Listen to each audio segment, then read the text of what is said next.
अपराध करने पर, गलत कार्य करने पर, अपराध करने पर, गलत कार्य करने पर, तो गोस्वामी तुलसीदास जी कहते हैं कि अब मोई भाव भरोस हनुमंता, बिनु हरि कृपा मिलह नहीं संता। तो संत जी का दर्शन हो जाए तो समझ लो कि भगवान की कृपा हो गई है।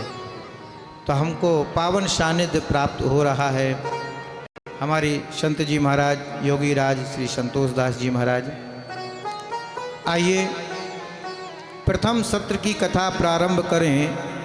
उसके पूर्व मन चित्तवाणी को समाहित करते हुए 2 बार हरिनाम संकीर्तन करेंगे। तत्पश्चात भक्त और भगवान की परम पावनी मोक्षदायिनी अमृतमयी श्रीमद् भागवत कथा रसामृत का पान करेंगे।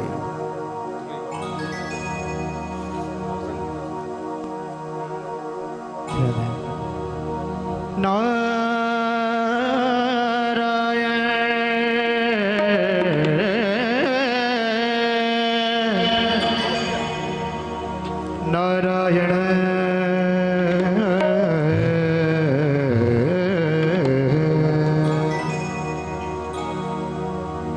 ले चल अपनी नागरिया, हो ले चल अपनी नागरिया, बाके बिहारी सावरिया मेरे, बाके बिहारी सावरिया। भाव के साथ चले अपनी नागरिया, ओ ले चले अपनी नागरिया, बाके बिहारी सावरिया मेरे, बाके बिहारी सावरिया। तालियों की सेवा करते हुए भाव के साथ गाइए। हरि बोल।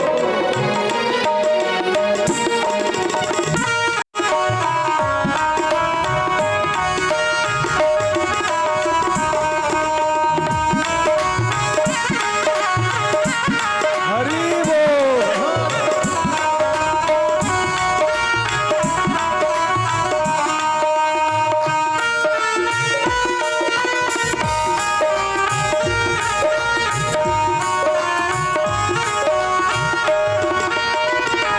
श्री राधे।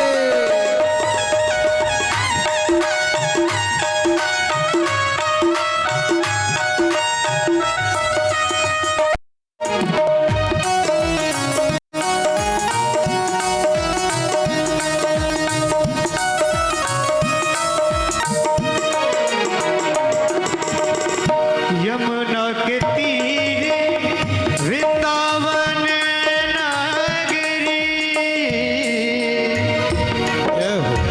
यमुना के तीरे वृंदावन नागरी, शांति भरी जहाँ गागरिया, ओ संत बरे जहाँ गागरिया, बाके बिहारी सावरिया मेरे, बिहारी सावरिया मेरे, बाके बिहारी सावरिया।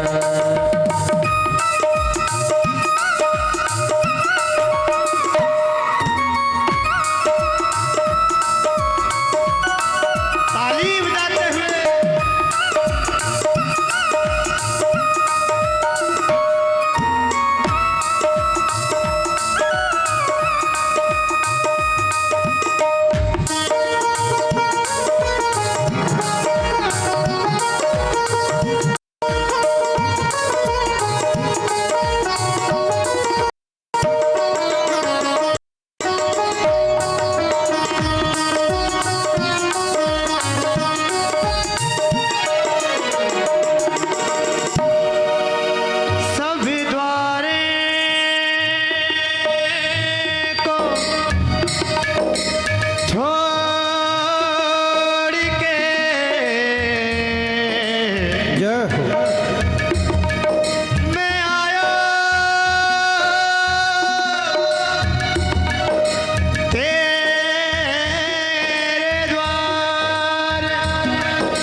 बांके बिहारी लाल की जय हो, बोलिए राधे रानी की जय हो, जय जय श्री राम। राधे।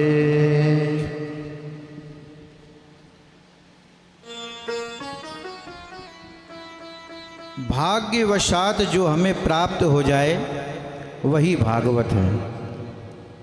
भाग्यवशात प्राप्त हो जाए। यह कथा पिछले 3 वर्षों से इसका क्रम चल रहा था कि ये कथा होनी है, ये कथा होनी है, कथा होनी है। कभी कोई बात, कभी कोई बात, कभी कोई बात। लेकिन जब परमात्मा की कृपा होती है तभी संभव हो पाता है। जो हमको भाग्यवशात प्राप्त हो जाए वही तो भागवत है। प्रयास कोई करता है, परमात्मा माध्यम किसी को बनाता है और लाभ किसी को प्राप्त होता है। तो जिसको लाभ प्राप्त हो जाए वही तो भाग्य है। तो भाग्यवशात जो प्राप्त हो जाए वही भागवत है। और भागवत भी पतित पावनी गंगा के समान है। भागीरथी गंगा में भी 4 अक्षर हैं और भागवत में भी 4 अक्षर हैं। भागीरथी में स्नान करने के बाद में जीव का तन पवित्र हो जाता है, लेकिन जो भागवत जी में स्नान कर लेता है उसका मन पवित्र हो जाता है। तो हम सब बड़भागी हैं जो भागवत कथा श्रवण कर रहे हैं और पवित्र भूमि श्रीधाम वृंदावन में संतों के सानिध्य में। आइए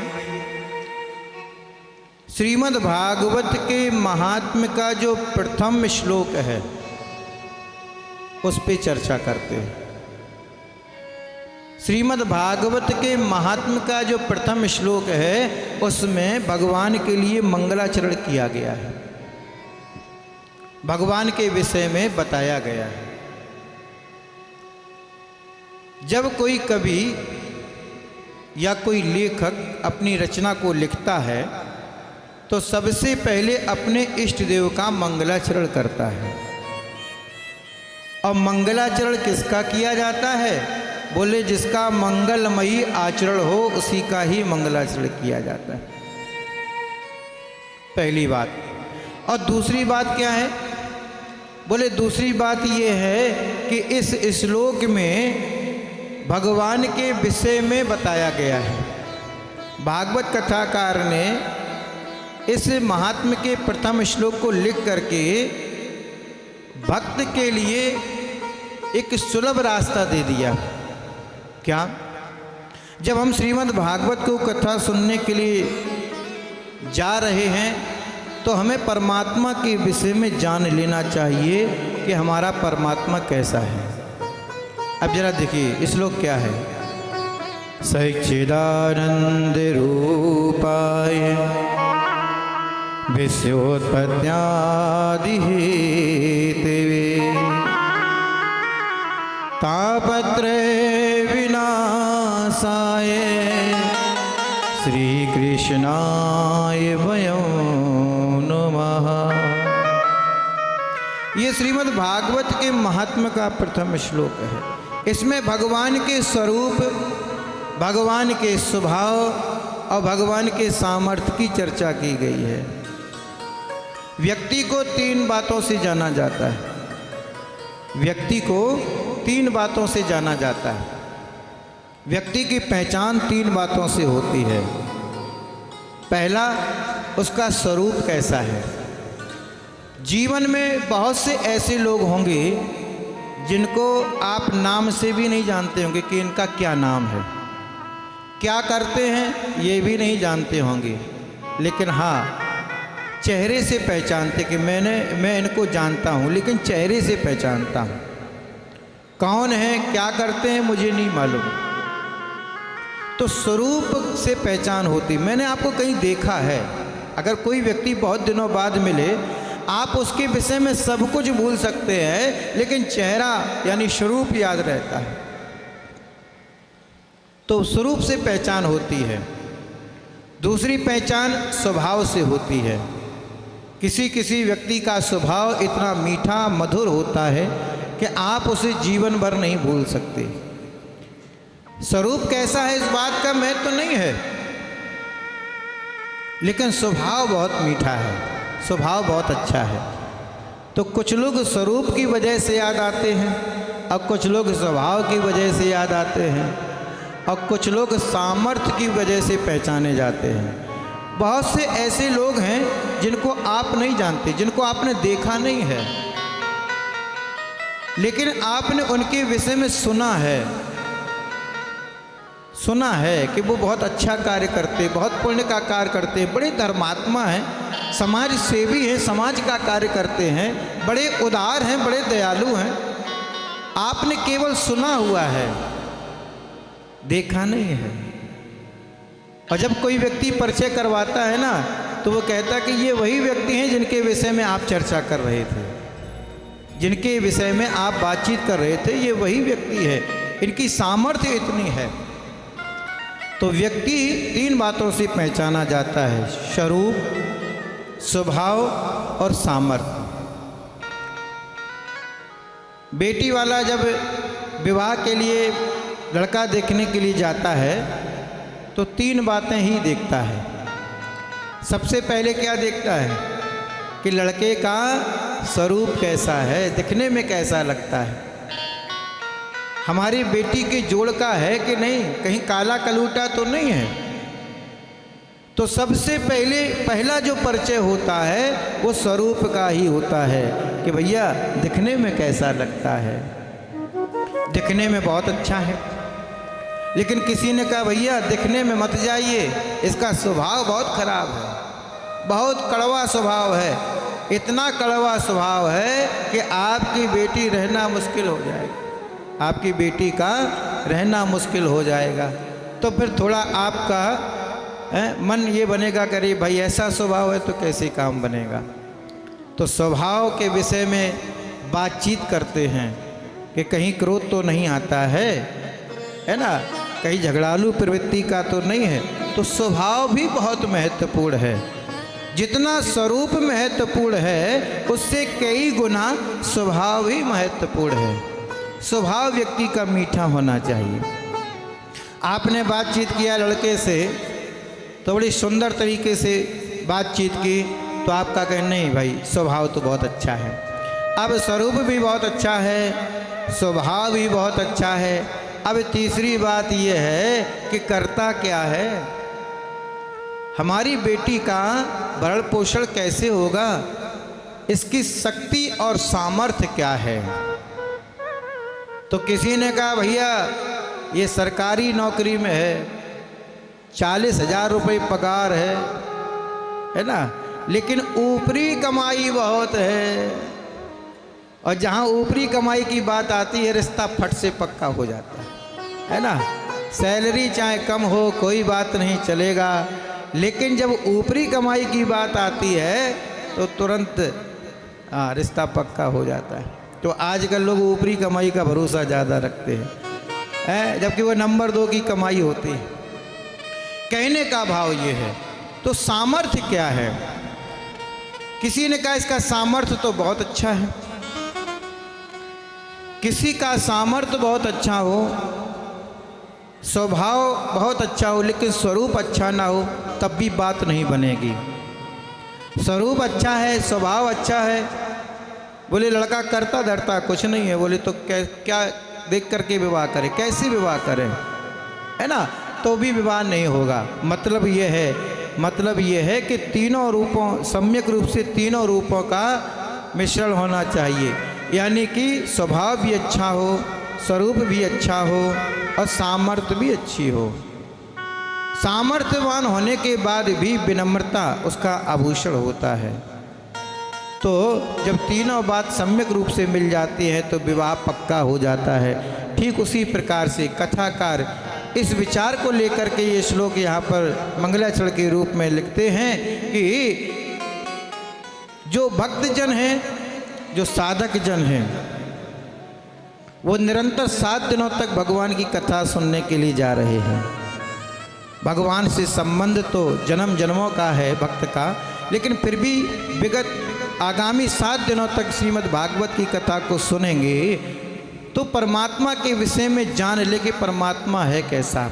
कहीं ऐसा ना हो कि उसका स्वभाव इतना कड़वा हो कि हम भक्ति मार्ग पर चले, भगवान से कुछ कहें और वह हमको स्वीकार ही ना करें, है ना। या स्वीकार तो कर लिया लेकिन उनकी सामर्थ्य ही ना हो वह कार्य को पूर्ण करने की। किसी ने कहा कि हम ध्यान में बैठे लेकिन स्वरूप में हमारा चित्त नहीं लग रहा है, हमारा ध्यान आकर्षित नहीं हो रहा है, तो ये भी बात ठीक नहीं है। तो फिर देखिए हमारी परमात्मा का स्वरूप, शक्ति, सामर्थ्य जिसे कहते हैं और स्वभाव कैसा है। क्योंकि आप प्यारे दुलारे कन्हैया से संबंध जोड़ने के लिए जा रहे हैं, 7 दिनों तक भगवान की कथा को सुनने के लिए जा रहे हैं, तो जिस कन्हैया की कथा सुनने के लिए जा रहे हैं उसके स्वरूप, स्वभाव और सामर्थ्य के विषय में जान लेना चाहिए। इसीलिए कथाकार कहते हैं सच्चिदानंद रूपाय विश्वोत्पत्त्यादितिवे तापत्रय विनाशाय श्री कृष्णाय वयं नमः। परमपिता परमात्मा का स्वरूप कैसा है, मेरे कान्हा का स्वरूप कैसा है, मेरे प्रभु का स्वरूप कैसा है, मेरे इष्ट देव का स्वरूप कैसा है, मेरे आराध्य का स्वरूप कैसा है, मेरे राम का स्वरूप कैसा है।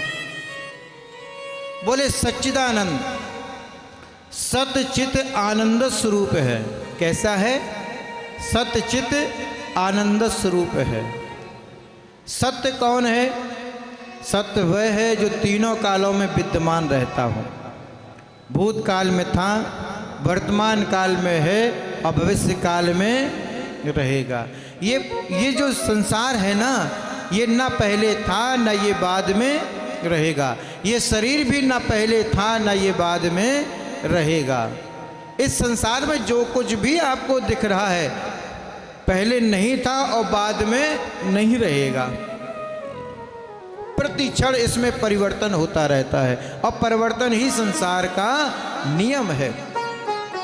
सत्य कौन है? आहा, सत्य वह परमपिता परमात्मा है। वह था, वह है और वह रहेगा। इसीलिए गोस्वामी तुलसीदास जी कहते हैं, ओ माँ कहाऊँ मैं अनुभव अपना, ओ माँ कहाऊँ मैं अनुभव अपना, ओ माँ कहाऊँ मैं अनुभव अपना, ओ माँ कहाऊँ मैं अनुभव अपना। सत हरि भजन जगत सब सपना, सत हरि भजन जगत सब सपना, सत हरि भजन जगत सब सपना। उमा कहूँ मैं अनुभव अपना, सत हरि भजन जगत सब सपना।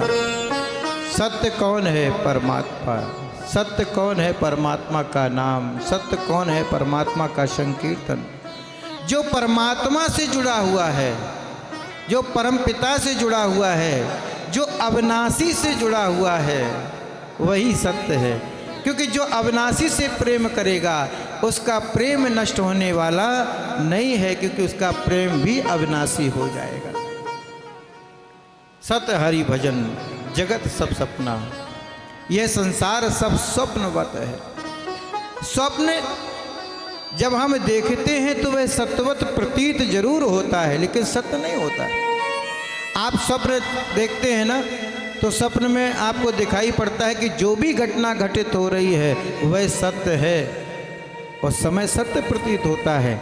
लेकिन जब आँख खुलती है तो फिर अरे अरे ये तो सपना था।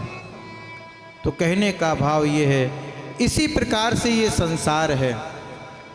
संसार स्वप्नवत है, सत्य नहीं है, सत्य प्रतीत होता है। अच्छा, संसार जब स्वप्नवत है तो स्वप्न तो सोने में दिखाई पड़ता है, सोते हैं तब स्वप्न होता है। तो गोस्वामी तुलसीदास जी कहते हैं कि संसार में जितने भी प्राणी हैं वह सब सो रहे हैं। मोह निशा सब सोवन हारा, मोह की रात्रि में सो रहे हैं। अब जगाने का कार्य कौन कर रहा है? संत, सद्ग्रंथ, आचार्य, विद्वान, ये आपको जगाने का कार्य कर रहे हैं। और जो जाग जाते हैं वह उस परम तत्व को प्राप्त कर जाते हैं, और जो सोते हैं वह अपना जीवन खोते हैं। इस श्रीमद् भागवत के लिए प्रचार प्रसार किया गया, लेकिन वो जो परमात्मा के प्रति प्रेम रखते हैं वो लोग आ गए और आ जाएंगे, क्योंकि वृंदावन में वही आते हैं जिन्हें बांके बिहारी बुलाते हैं। तो कहने का भाव ये है, बिना उनकी मर्जी के कुछ भी होने वाला नहीं है। इसलिए व्यर्थ का अभिमान अहंकार छोड़ दीजिए, क्योंकि संसार में एक सत्ता है और वह सत्ता परमपिता परमात्मा की है। उसके बिना कुछ भी आप नहीं कर सकते, चाहे कितना दंभ कर लो, क्योंकि दंभ क्रोध अहंकार व्यक्ति का स्वयं का है, निजी है, ये परमात्मा की तरफ से नहीं है। परमात्मा तो केवल प्रेम देते हैं, परमात्मा तो केवल भक्ति देते हैं, लेकिन ये स्वयं को उपजाए हुए हैं। क्योंकि मनुष्य के अंदर सुमति कुमति सबके उड़ रही, ये दोनों ही सबके अंदर होती है, लेकिन ये स्वयं की बात है कि हम सुमति को बढ़ाते हैं या कुमति को बढ़ाते हैं, यह स्वयं के ऊपर होता है। कहने का भाव ये है, कहने का अभिप्राय ये है। तो परमात्मा सत्य है, सत्य परमात्मा वह था, वह है और वह रहेगा। इसीलिए उसका नाम है सत्यनारायण। सत्यनारायण की कथा तो हम सुन लेते हैं, लेकिन हमें सत्यनारायण की कथा का अर्थ नहीं मालूम। सत्य का मतलब क्या है? जो सत्य हो, तीनों कालों में रहता हो। और नारायण का मतलब क्या है? वह नर का अधिपति है, क्योंकि नर के अंदर अंश स्वरूप है परमात्मा ही विद्यमान है। इसीलिए कहते हैं ईश्वर अंश जीव अविनाशी, ईश्वर से जीव अविनाशी, ईश्वर से जीव अविनाशी, ईश्वर से जीव अविनाशी। चेतन अमल सहज सुख राशि, चेतन अमल सहज सुख राशि, चेतन अमल सहज सुख राशि। ईश्वर अंश जीव अपराध करने पर, गलत कार्य करने पर अंदर विद्यमान है, नर का अधिपति है, इसलिए उसे नारायण कहा जाता है। सत्य चित्त, और वह चित्त में ही समाहित है, आनंद स्वरूप है। वह परमात्मा आनंद स्वरूप है, सभी के हृदय में आनंद ही आनंद भरा हुआ है। कभी कभी कहते हैं ना, महाराज जी आज तो बहुत आनंद आया। तो आनंद कैसे आया? हा हा हा, आपके अंदर जो आनंद है वह प्रकट हो गया। परमात्मा की कथा को सुनते हुए, परमात्मा के भजन को करते हुए आपका जो हृदय आनंद से भर गया। जो आनंद आपने काम क्रोध लोभ मोह में दबा के रखा था, वह आनंद जब प्रकट हो जाता है तो हमें आनंद की अनुभूति होती, सुख की अनुभूति होती है और अच्छा लगता है। तो वह परमात्मा कैसा है? सतचित आनंद स्वरूप है। कैसा है? उसका स्वरूप कैसा है? सच्चिदानंद, यानी सतचित आनंद स्वरूप है। सच्चिदानंद रूपाय विश्वोत्पत्त्यादि हेतवे और तापत्रय विनाशाय। अच्छा, उसका स्वभाव कैसा है? स्वरूप की तो चर्चा हो गई, अब स्वभाव की चर्चा कर लेते हैं। परमात्मा का स्वभाव कैसा है? बोले परमात्मा का स्वभाव है तापत्रय विनाशाय, तीनों प्रकार के तापों को दूर कर देता है। और ताप कितने प्रकार के होते हैं? 3 प्रकार के। कौन कौन से? दैहिक, दैविक, भौतिक तापा। 3 प्रकार के ताप जीव को सताते हैं और तीनों प्रकार के तापों को दूर करने की क्षमता मेरे प्रभु की स्वभाव में है, अकारण ही। कोई कारण नहीं है, ऐसा नहीं है कि कोई कारण हो तभी परमात्मा कृपा करते हैं। और यदि कारण होता तो ये जितने भी दुष्ट राक्षस जिनका उद्धार हो गया है, इनका उद्धार नहीं हो पाता। पूतना तो अपने स्तनों में जहर लगा करके गई थी, लेकिन मेरे परमात्मा का स्वभाव ही ऐसा है कि उस दुष्ट पूतना का भी माँ की तरीके से उद्धार कर दिया। जैसे एक बेटा अपनी माँ को सदगति प्रदान करता है, ठीक उसी प्रकार से मेरे ठाकुर जी ने, मेरे कन्हैया ने पूतना का भी उद्धार कर दिया। तो ये उनका स्वभाव है। तापत्रय विनाशाय श्री कृष्णाय वयम नमः। तीनों प्रकार के तापों को अकारण ही दूर कर देते हैं। इसीलिए तो कहते हैं न जाने कौन से गुण पर दया निधि रीझ जाते हैं, यही हर भक्त कहते हैं, यही सदग्रंथ गाते हैं। कोई कारण नहीं है, कृपा करने के लिए उनको कारण नहीं चाहिए। न जाने कौन सी ऐसी क्रियाविधि, कौन सी ऐसी गतिविधि, कौन सी ऐसी बात परमात्मा को प्रिय लग जाए और वह आप पर कृपा कर दे। संत जी का बड़ा सुंदर सा भाव है, तेरी कृपा का क्या है भरोसा, कब किस पर हो जाए, जरा सी हम पर कर दो, जरा सी हम पर कर दो, जरा सी हम पर कर दो। ओ तेरी कृपा का कण कण कसर हो जाए, जरा सी हम पर कर दो, जरा सी हम पर कर दो। तेरी कृपा का क्या है भरोसा, कब किस पर हो जाए, जरा सी हम पर कर दो, जरा सी हम पर कर दो।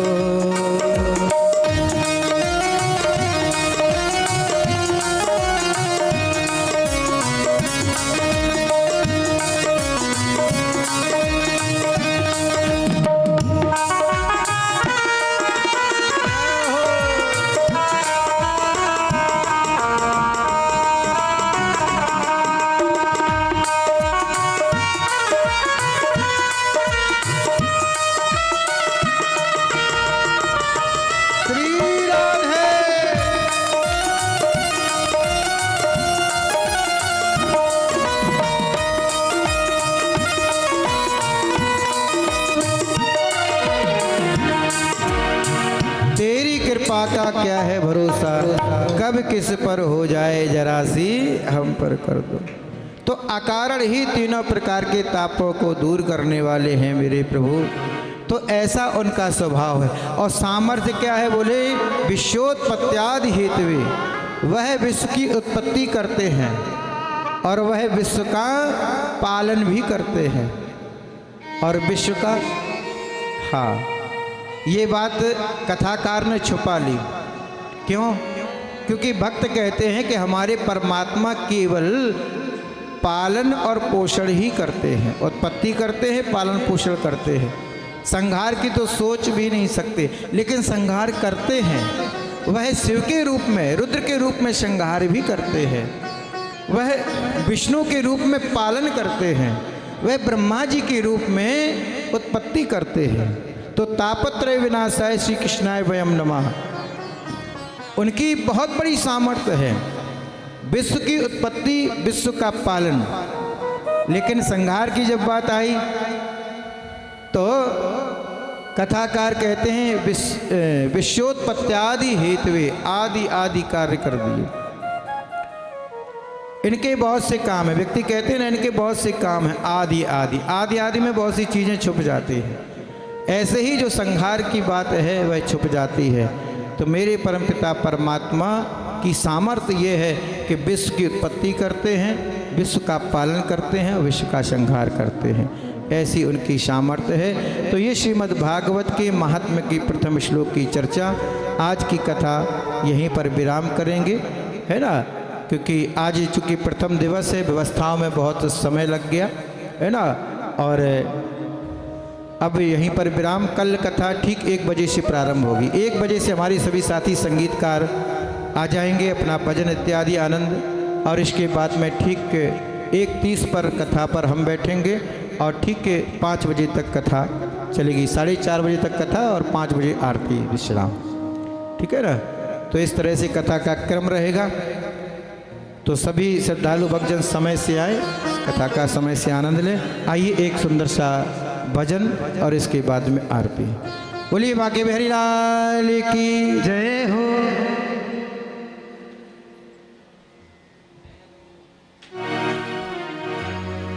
राधे। एक बार जोरदार जयकारा लगा। बोल राधे रानी सरकार की हो, तेरी भोली सी सूरत सवरिया, तेरी भोली सी सूरत सवरिया।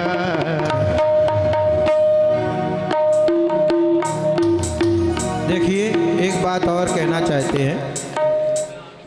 यह कार्यक्रम न तो हमारा है, न यह कार्यक्रम आपका है। यह कार्यक्रम बिहारी जी का है ना?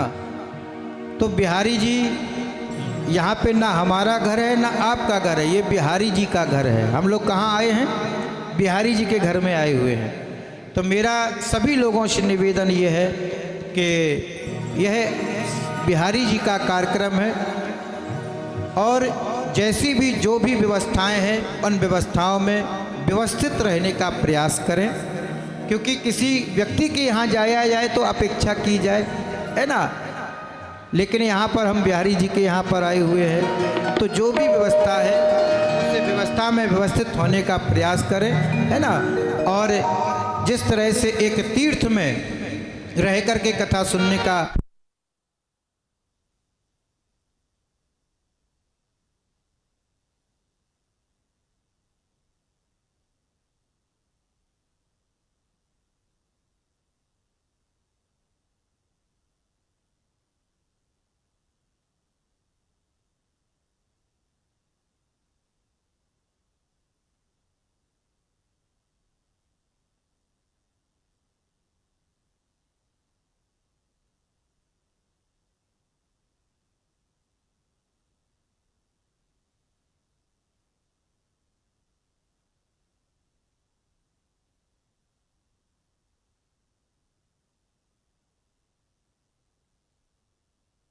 अपराध करने पर, गलत कार्य करने पर